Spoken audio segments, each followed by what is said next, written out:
episode of Psychic Diaries. I'm Michael Lamport, and I'm the producer and narrator of the psychic show Rescue Mediums. And with me, as always, is Jackie Dennison, the host of Rescue Mediums and the owner of Feathers Academy of Clairvoyance in Northwich.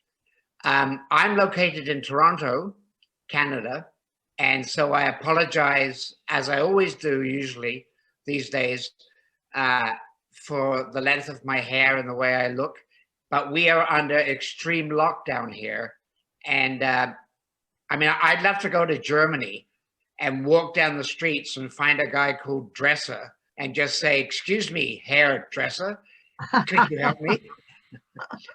But we're very, very lucky in this episode to have with us Sergeant Ron Fabiani from the Chicago Police Force, which is just across the lake. Well, not just across the lake, but across the lake from where I'm living. So, Ron, very pleased to meet you. Hello, and thank you for having me. And I can't apologize for what I look like. I'm stuck with it. You know what I mean? I do the best I can with what I got. But thank you for having me, both of you, Jackie and Mike. Oh, you're very welcome. We're glad to have you on board, so to speak. Thank you. Thank you. Yeah, you've probably heard this 1,000 times in your career, Ron, that a lot of people, suspects, whatever you want to call them, just say like, "No, I don't usually look like this." Oh, I usually don't do this. I've never done this before. Yeah. This is really the first time. It's the first time you maybe got caught. Yeah. But it ain't the first time you did things. I know. It's like people that are speeding, right? Yeah. It's like I've never sped like that before. Well, Sure, people will tell you, right? People will say too, they'll go right through a stop sign and they'll say, "I'm sorry, I didn't see you." I go, "It doesn't matter if I'm there or not. You're supposed to stop regardless." Exactly. You know, like there's some hidden logic there. Well, I have to tell you just before we get started that I and my ex, she and I got pulled over driving to Chicago on the interstate for speeding. And the cop was very, very nice. And he came up alongside and he just said, "Blah, blah, blah, blah, you know, you were over the limit." And then he looked and he said, "Oh, you're Canadian. You've got an Ontario license plate." He went, "Ah, it's okay." Well, it was very nice. Yeah, I have done that many times too. And just to clarify for your viewers, the Chicagoland metropolitan area, like you got the, what do you call it? The GTA, the Greater Toronto area, right? Okay, is surrounded by hundreds of suburbs, and we call that Chicagoland. So I'm not a policeman in the city proper, but in the Chicago metropolitan area. And when you stop people, and it happens because when you're, O'Hare Airport, which is very busy, when you stop people from outside the country or something like that, it's much more complicated to give them tickets or to deal with them. You'd rather just, and plus, who wants to make somebody come from another country back to traffic court? Yeah. You go, "Hey, thank you for visiting," and don't give people a hard time. What are you doing? That's very good. Well, but Ron, there's one thing that we want to ask you just to start off with is when did you get interested in the paranormal? I'd say I've been interested probably, but to a reasonable, not that there's anything unreasonable, but within reason, probably most of my adult life. What got me to the level of conducting investigations and creating the Chicago Paranormal Detectives, which is the name of our organization, was that back in 2003, I responded to a call while on duty at a bar. And I met with the doorman who I had known from many, many prior calls there. And this is a guy that had been shot 5 times, not afraid of nothing, you know, hardcore guy. And he was very, very unnerved and upset, a little reluctant to talk to me about why. And I calmed him down, and I you know, assured him that I was not going to be judgmental. And he started explaining to me that he was seeing what we would now call apparitions or shadow people, what we would now call that, in the bar after everyone had closed late at night. And he was done. He didn't want to keep seeing this. He was done with this. He would bring holy water. He was a Hispanic guy, a Mexican guy, very religious. And he was upset by this because who do you call in a moment's notice? Not to sound cliche, but he chose to call 911. And I went back with a camcorder, with night vision capabilities. Not that that's needed, but I said, you know what? I got this camcorder. Let's take a peek in the dark and see what we can't discover on film to substantiate what you're saying.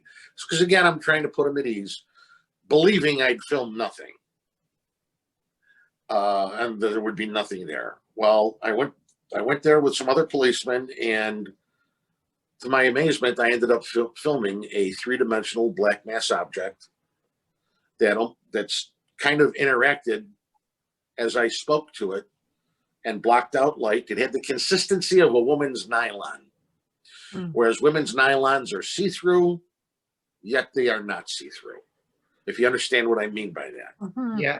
Kind of had that it looked like it had that texture and was made up of something very similar to that. And after a while, it went away. And I brought my camera back to the police station and the detective bureau, plugged it in. We watched it on a big screen, probably watched it 500 times with a bunch of different policemen that were there with me. And the more we watched it, the more we realized how little sense it made. It defied logic. So I would go back several times in an attempt to find the point of origin, find an explanation. Because as cops, we're not satisfied just going, oh, gee, I don't know, and moving on to something else. You want to solve things. And I never could. I never could find a reasonable explanation. So I got to thinking that if things like that were happening there, they might be happening elsewhere. So I put together a group of policemen, police officers, to investigate reported hauntings in the Chicago area and treat them as though they are actual investigations and crime scenes. And what do I mean by that? Well, if you're going to go into a building, first you search, secure, and seal the environment to ensure the integrity of the scene, like you would a crime scene. Right. We would put masking tape or whatever over every window, every door, so you don't have to walk by in 2 hours and say, was that door open? I don't remember. You know that the scene is secure because you searched it, you secured it, and you sealed it before you began. And, with an exterior perimeter established with cameras and what have you, and an interior, all those types of things. And, to interview the people that call you and request investigations, they're step one. In a homicide investigation, the first thing you do is you do a background check on the victim, because you can talk to a homicide victim's parents, children, friends, and they can tell you the person that they thought they knew, Right. but may not have truly known. And how many times you see on the news, oh, my neighbor over here whacked his whole family with an axe. Well, tell us about him. Well, he was a quiet man. You can't go by that. No, no, absolutely So, not.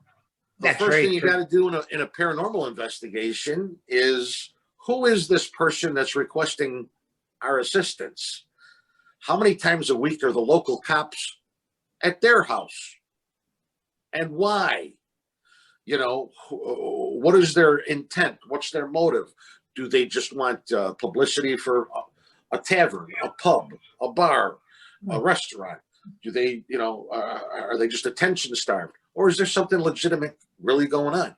And for us, the first step is to really look hard at the person asking for help.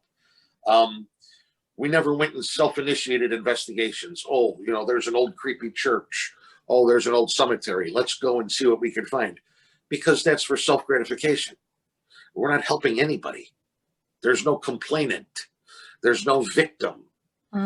We don't need to have a library of 300 EVPs. We don't need to have a library of all these things to showcase what and for who. If somebody isn't in need of our services, there are no services. So in that way, we're almost like firemen. You sit at home and wait for the phone to ring rather than go out and look for things, because there's, it might be fun, and I'm not knocking anybody that does it, but our whole angle was to help those in need. So that's kind of how that began. Not to be long-winded, but that's how that began. That's so similar, though, isn't it, Michael? That is so similar to rescue mediums, to the homeowners or the businesses would contact Michael, and then we would go in and investigate. But there's a purpose to it. As you say, we're there to help. I love the way that you work, Ron, with that team, because you've done you then started to record, didn't you, for TV, and you did Paranormal Cops. Well, yeah. So I got a phone call from another cop that I didn't know, because I put up a website, Chicago Paranormal Detectives, and right on the first page I had my telephone number. I got nothing to hide, and I'm not afraid. Anybody who needs us, give us a call. And I got a phone call from a policeman in another jurisdiction.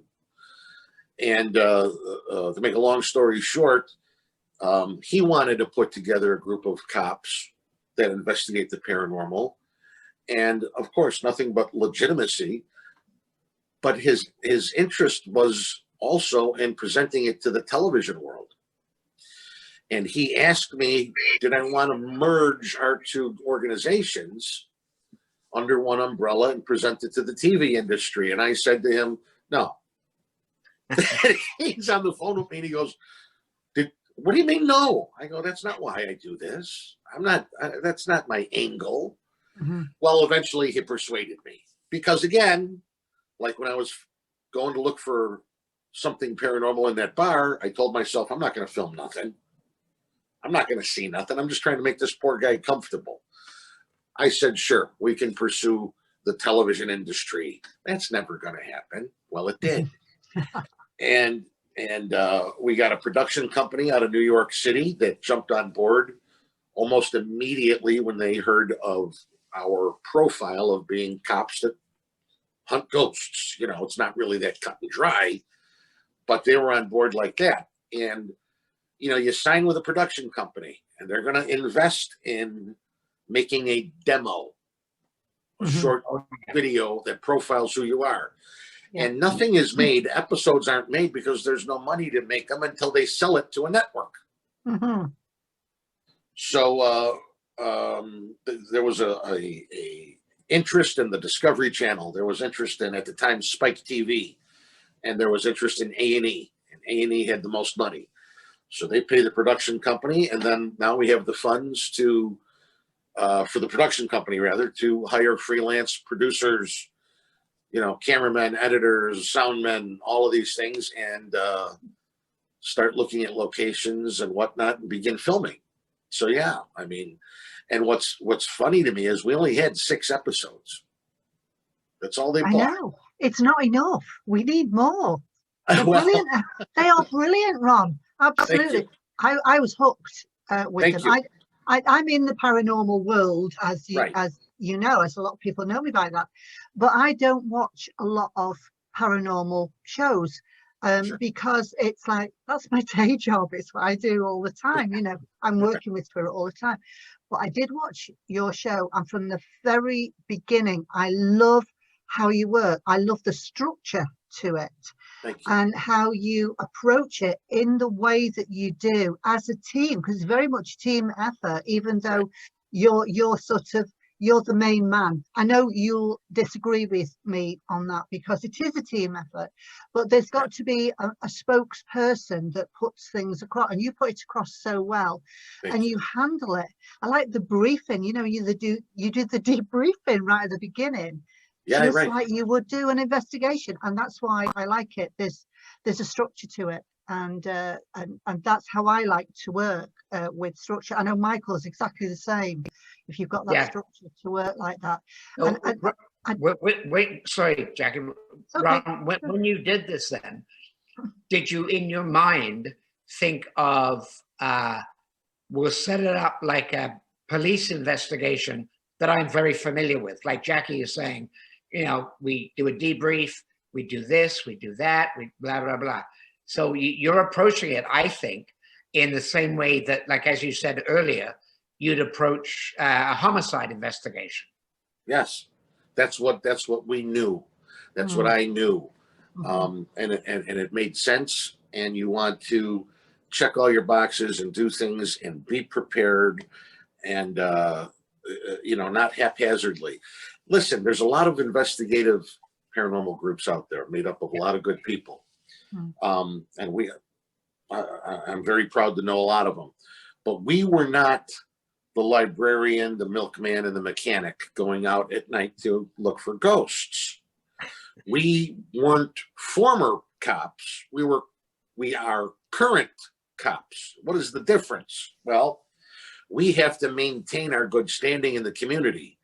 We have our word, and you know, we're testifying in court all the time, and our integrity, and you know, that to us said a lot. You know, we're not gullible, and we don't run around saying we see, you know, leprechauns and boogeymen and all of this jazz. We're all, you know, we're looking for reasonable explanations for things, and being as though, you know, if you call 911 for an emergency, we're the guys that show up. If you don't like us, it's not like you can go through the phone book and call another police department. That's it. So taking that reality into consideration, I think that we put ourselves in we created a category that way, and that's what we were told. So yeah, we did things very different. But yeah, strategically, when you do an investigation, there are certain systematic things and procedural things that are just second nature to us. Yes. Yeah. Yeah. And you rule things out as well along the way, you know, because, you know, there's you take the doorway up, and this right at the very end you have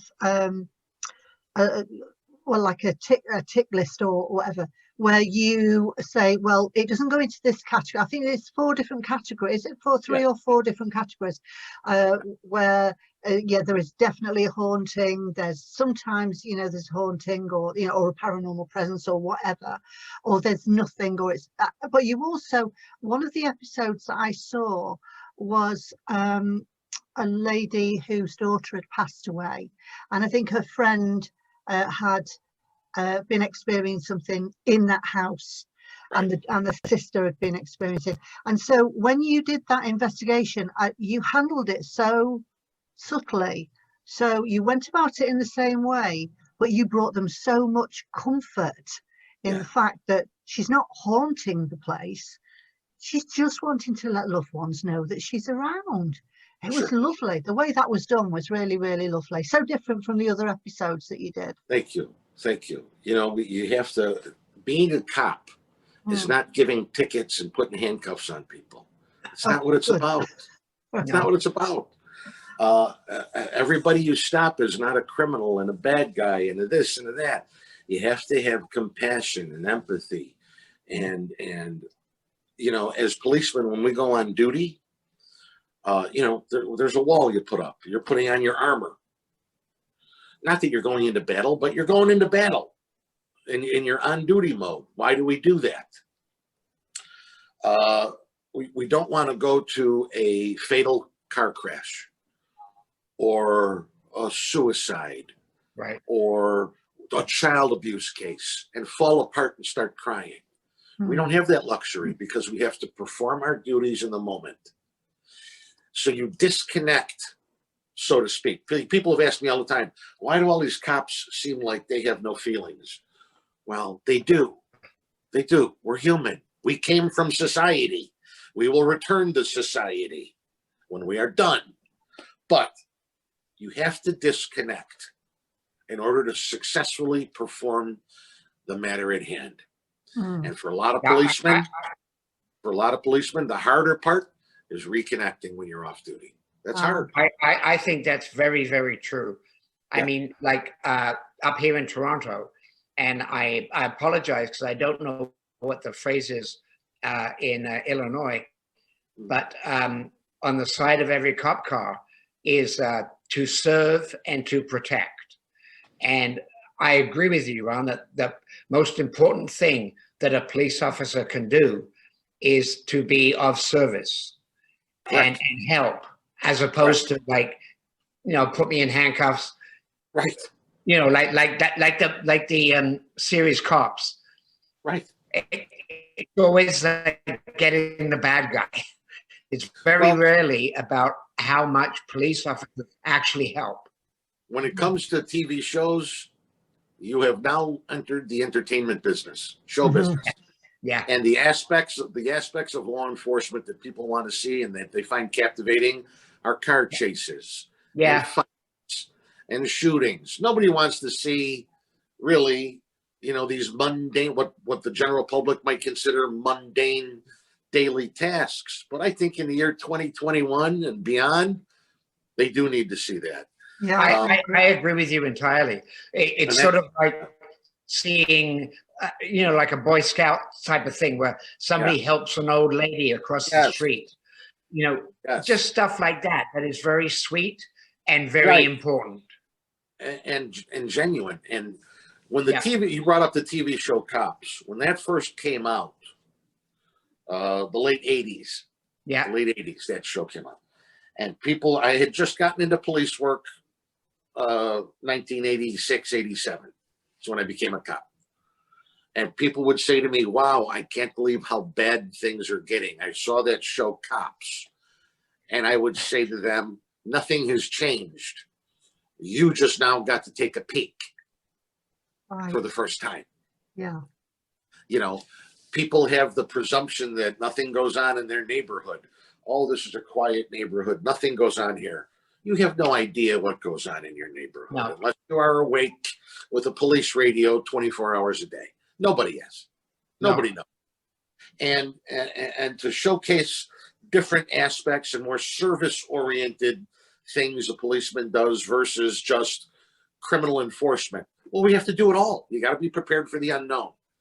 And doing that, you got to be prepared for the unknown because you don't know what kind of call is coming in. Being a paranormal investigator, how do you prepare for the unknown? People have asked me so many times, can a ghost hurt you? Can a ghost push you? Can a ghost do this? Can a ghost do that? And I love when I'll see these things online and you'll have all these experts say, well, no, a ghost can't hurt you if it's Thursday after 12 o'clock. A ghost can't hurt you if it's, during spring or summer. We don't know these answers because it's the unknown.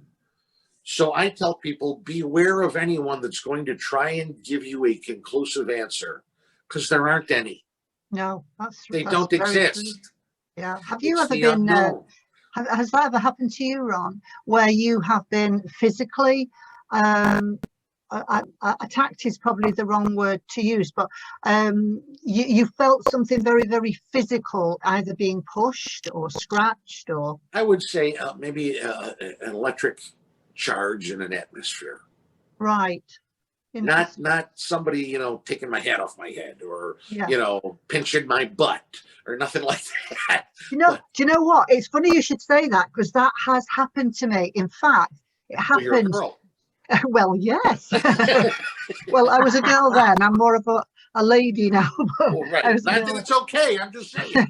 But during an episode of Rescue Mediums, we were filming in Nova Scotia, and that happened at a place called Churchill Mansion. And I did. It just felt like somebody had got hold of my backside and tweaked it there. And yeah, I had a mark. There Well, was no one there. Wasn't the camera guy. Yeah, right, exactly. I would imagine there are worse things to feel physically Oh gosh, than yeah, that. yeah. But no, I've never had any physical anything. You know, you wonder if did an energy or a spirit follow me home. You know, what we would do before and after every investigation is join hands and say a prayer. Yeah. And if it brings us comfort, what's wrong with it? And No, you know, nothing's wrong with that's that. the other thing. That is the other thing I really like about how you do things, because Michael will tell you that before every investigation, whether it's rescue mediums or whether it's, you know, when I go into a private residence Yeah. outside of rescue mediums, that's exactly what we do. Is we I wouldn't class it as a prayer as such, but it's however you want to but we do grounding, we do in the protection, and Sure. then we, you know, we ask for protection with our guides or angels or whoever, you know, wants to come with us to protect us for you know, and that's from the humans in the place as well. Sure. You know, from Sure. their negative energy. But yeah, I like that you do that before the investigation. That's it's really good, because that's sort of adding a different element into the police side of things. Right. A different kind of control, a different, not control, that's not the right word, but it's a different perception on how to prepare for something, because you don't know. It is the unknown. None of us know until it happens to us as an individual. Right. Yeah. I mean, one of the things that Jackie used to say before we went in anywhere is just surround yourself with light. Right. And so imagine that, say you've got an umbrella and the light's coming down, Right. or you've got like a white jacket. But then one of the great things she did say, which I still to this day find very funny, she said, well, then just imagine that you're putting a condom over your whole body. and I was like, oh, now I get it. Yeah, right. You know, and again, are these things a guarantee that we're going to be okay? They make us feel better. They make us feel safe. There's no harm in it. Yeah. It's the unknown. Mm-hmm. We don't know what spirits or ghosts or whatever you want to call them. We don't know their limits. Mm. We don't know what they're capable of. No. I will say, in my opinion, people will ask, do you think spirits can harm you? And I would have to say yes. And the number one way I think would be psychologically and emotionally. Oh, yeah. Yeah. That's a good point. Yeah. Psychologically. Yeah. Yeah. I mean, and also when we go on an investigation, as I'm sure with you, Ron, too, is that we don't want to harm the spirit either. Or right. It's already discombobulated because maybe it doesn't know where it is. Right. And we've got to be gentle we've got to be gentle to everybody. And hopefully they'll be gentle back to us. In addition, people would often ask, why do you do things in the dark? Do you need to be in the dark? I've heard people see ghosts at, 3 o'clock in the afternoon. And I would say, no, but listen, if you step out in front of your house at noon and you stand there and listen for 5 minutes, then you step out in front of your house at midnight and stand there and listen for 5 minutes, you're going to notice a big difference. Mm-hmm. And it's a lot more quiet at night. Ambient noise, ambient light, number one. There's less distractions and things like that. Number two, if I just walk into a building, a structure, whatever it is, and I'm there for a couple hours versus a potential deceased person who's been there 150 years, and I'm going to start demanding him talk to me, who the hell am I? So let's meet him on his playing field. Yeah. Let's meet her on her playing field. If they're more comfortable, because it would seem also, and I don't know if you guys have experienced this, I have been on investigations where we have EMF detectors out and this and that. And at first, for a couple hours, nothing's really going on.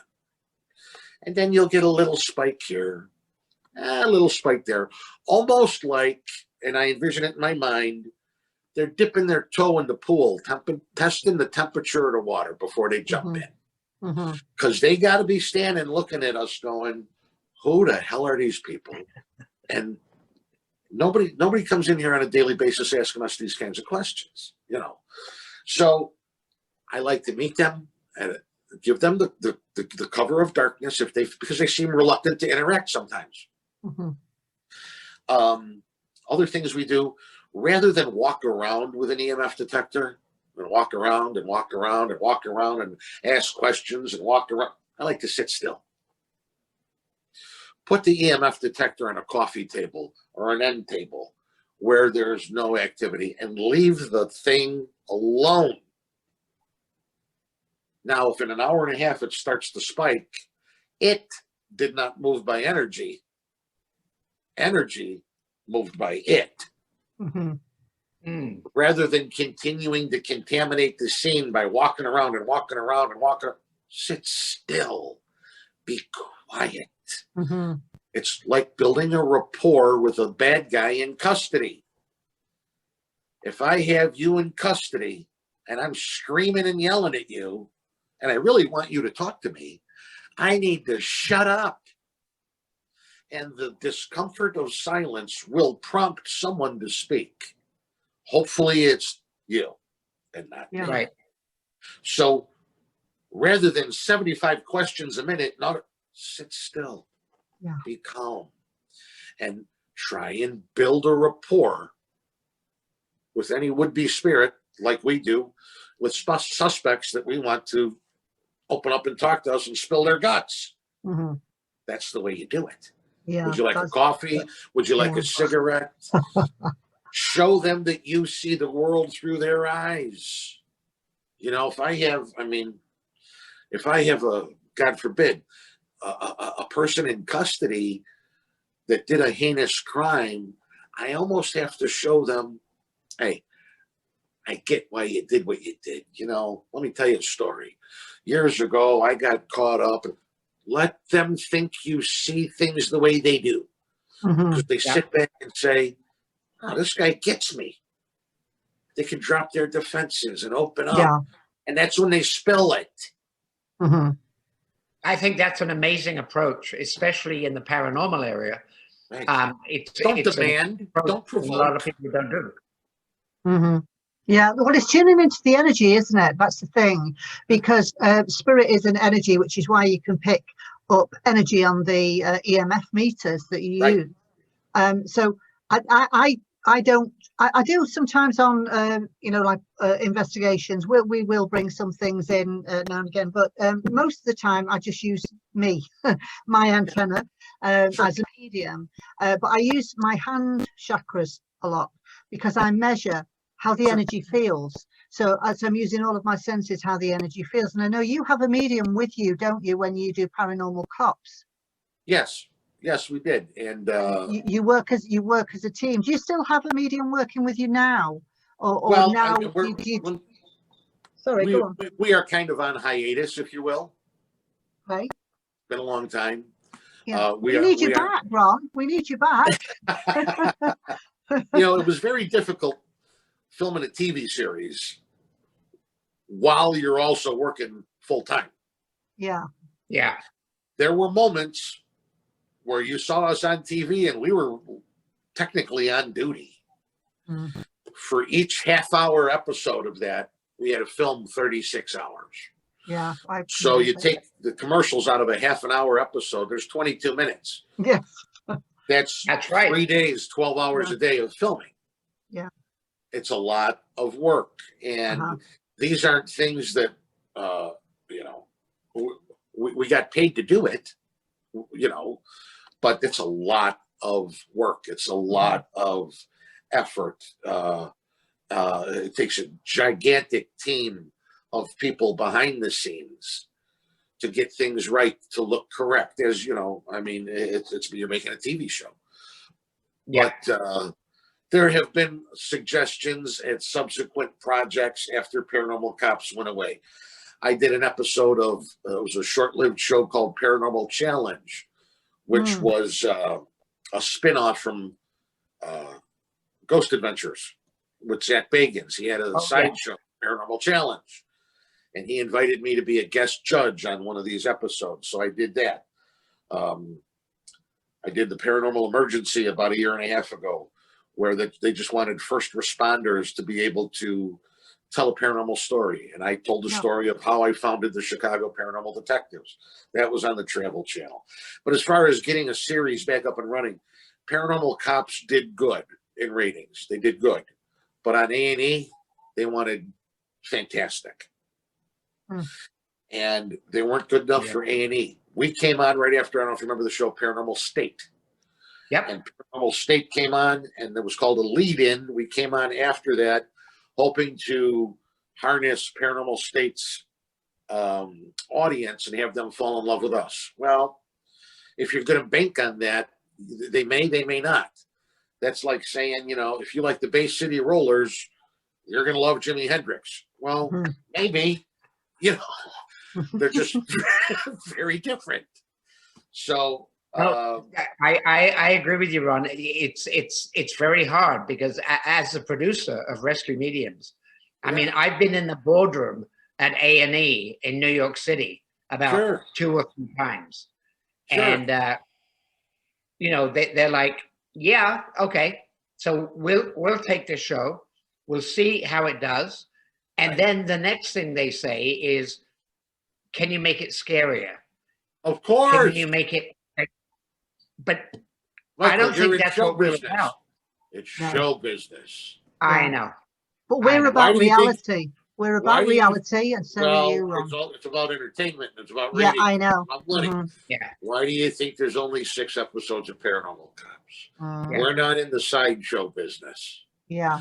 Not that anything was ever suggested or requested to do anything, but it's got. Listen, we're the police. We don't get paid to go out and fabricate things. We don't get paid to go out and manipulate. We're not here to make things look more than they are or less than they are. It is what it is. And if you're doing things with authenticity and a genuine spin, and then you enter into TV, you have to trade in your card of authenticity and accept the card of entertainment and show business. No, you're absolutely right. It's one or the other. Yeah. We wouldn't. I mean, that was when we'd gone into Rescue Mediums. We set the format for the show, and we were really lucky with W because they didn't want us to change the format of the show, which is the beginning and the end are the bits that are made up. The middle bit, which is the investigation, it's as we work. That's as we work now without cameras. That's it. And so we were really lucky with that. But yeah, you're absolutely right, because everybody wants a Scooby-Doo effect, don't they? And that's not what we do. And that's not People what you want to be entertained. I get it. I get it. Yeah, I do get it. You know, that's like we said earlier on the TV show Cops. You don't see a half an hour of guys writing reports. No. You know, I can't imagine that you get easily spooked by anything, Ron. What would you say has spooked you? Or politicians. In the paranormal field. In the paranormal field, yeah. And this is a bad week for you in the US. Well, just saying. In the paranormal field, you know, I don't know if. Let me just say this. This may or may not answer you. People would ask me often, "Aren't you afraid of demons, negative things?" And my answer to that would be, I don't know that demons are around. I'm sure they are, versus just evil people, evil spirits. I think if you were an evil person in life, your spirit's not going to suddenly become, you know, Mary Poppins. Right. But if a actual demonic entity were to reveal itself, all it shows me, because this is how I choose to take it, is, well, that all you're showing me is that good is just as equal, if not better than you, because you cannot have a plus without a negative, and you can't have a negative without a plus. Right. So as much as, you know, Mr. Demon, you want to prove that you're real, all you're doing is reconfirming that something greater than you that's positive is real too. Of course, there are things that are unnerving. If I would record an EVP, if the three of us are in a bathroom and we're alone in a building at 2, 3 o'clock in the morning, and we hear a voice, I can't tell the person who called us, hey, this is the voice of your dead Aunt Judy. All I can tell him is whose voice it isn't. And it wasn't ours. So when you wrap your brain around that, that's not in my mind. It's not something that I came up with. It's recorded. And if you're not there when it's recorded, there's a little bit of doubt. But if you are there when it's recorded, you can play it back and hear it. And you know darn well there wasn't anybody with a pulse that was in that room speaking. And those can be a little unnerving sometimes after the fact. In the moment, you have to perform. In the moment, you've got to be on. Yeah. Maybe the next day or in a week, you look back and you go, wow, you know, that was something that we were in there. And I always wish to, rather than go back and review audio and figure out a day later that you were having a conversation with somebody, I want to review it in the moment and maintain that dialogue. Yeah. And get as much proof as you can. Sorry, isn't that a similar thing though, Ron? Like to police work, in which, you know, you're in a situation and whatever you're doing, you know, you're dispelling something or blah, blah, blah. And then afterwards you think about it and you go like, you decompress. Okay. You decompress. You can. Yes. Right. Yeah. Well, that's what we do all night long. You go from call to call to call. You absorb every other profession's stress. We absorb. Yeah. We absorb their stress. And then at the end of the day, what the hell do we do with ours? Sorry, I don't know. Yeah. I would go to the pub. A different kind of spirit there. Right. Very much so. Well, if you could invent something, Ron, that you could use to provide proof in the paranormal field, what would you like to see be invented? I would like to see an EMF camera. Ooh. Rather than an EMF device, I want a video camera that can see energy move about. And enter and see if it interacts intelligently.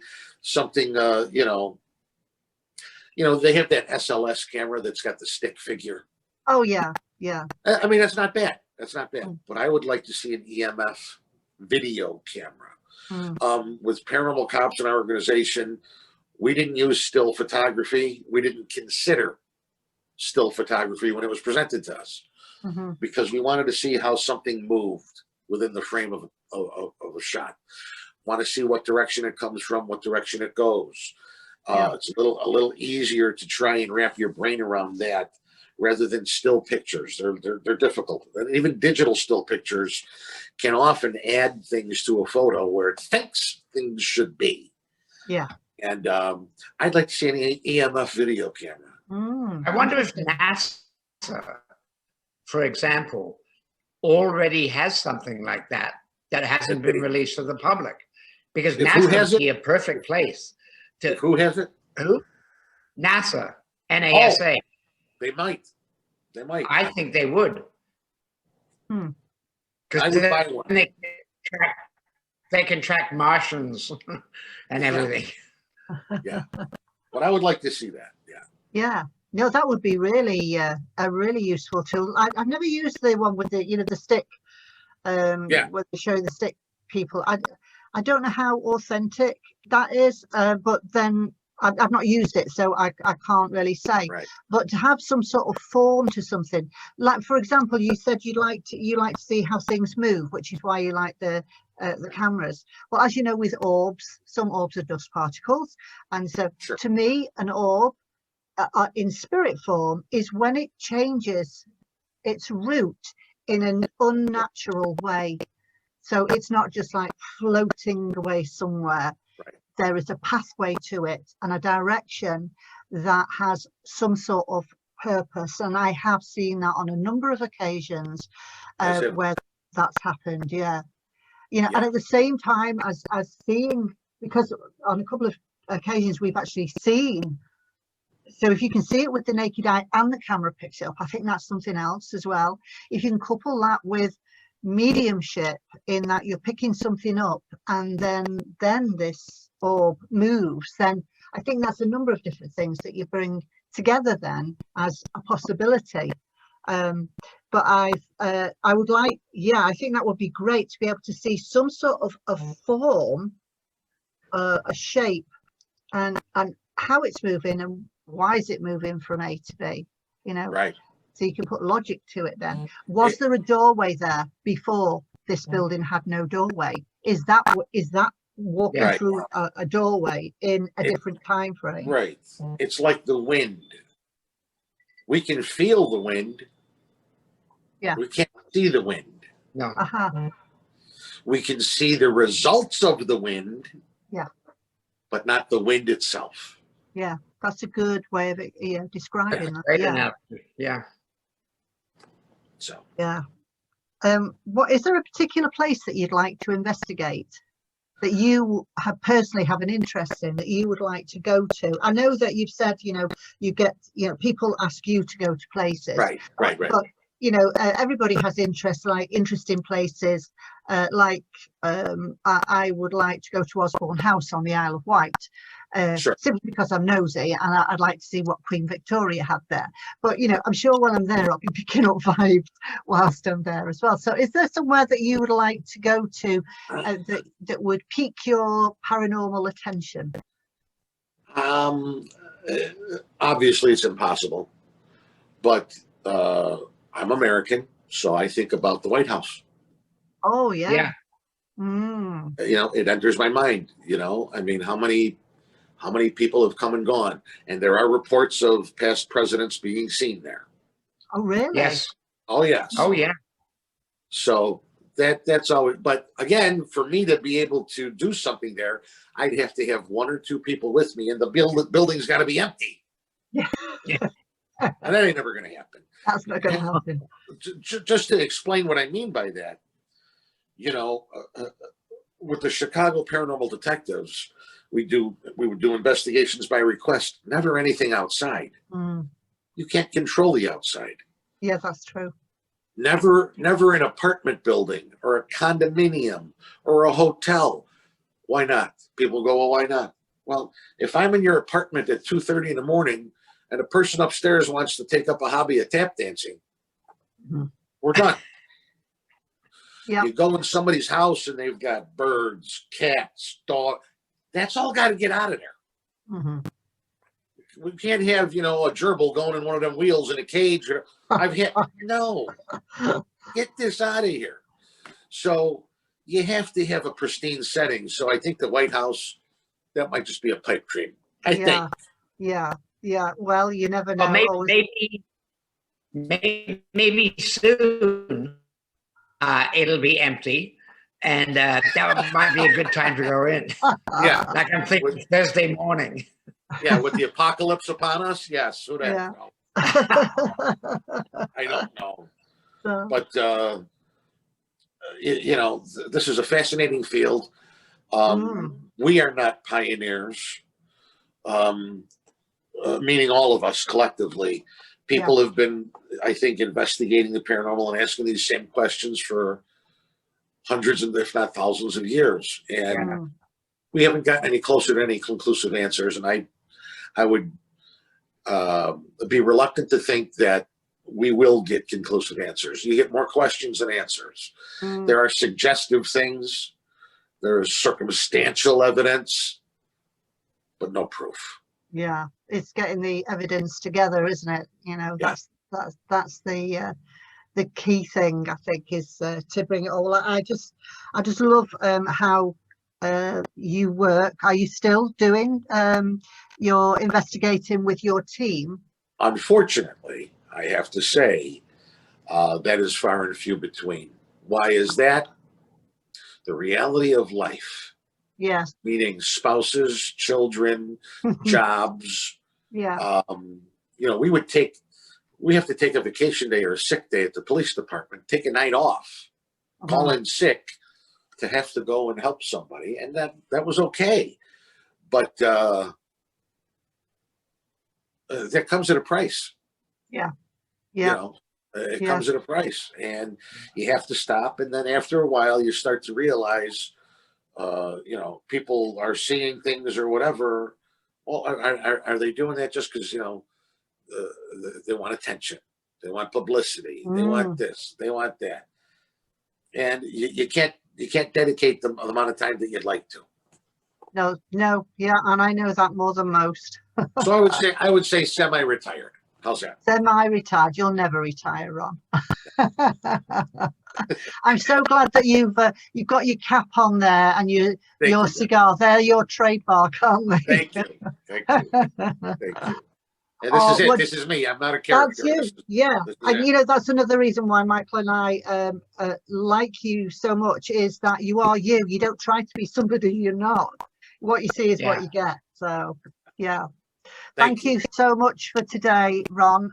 Hopefully we'll be able to catch you again in the future. And at some point, I'd love it if we could all work together on something in the future. That would be great. That would be great. Yeah. That would be great. Thanks so much, Ron. And thank you for having me. Happy Martin Luther King Day. Well, thank you very much. That means a lot in our country. Thank you. Truly does. Okay, man. Bye. Thank you. Thank you.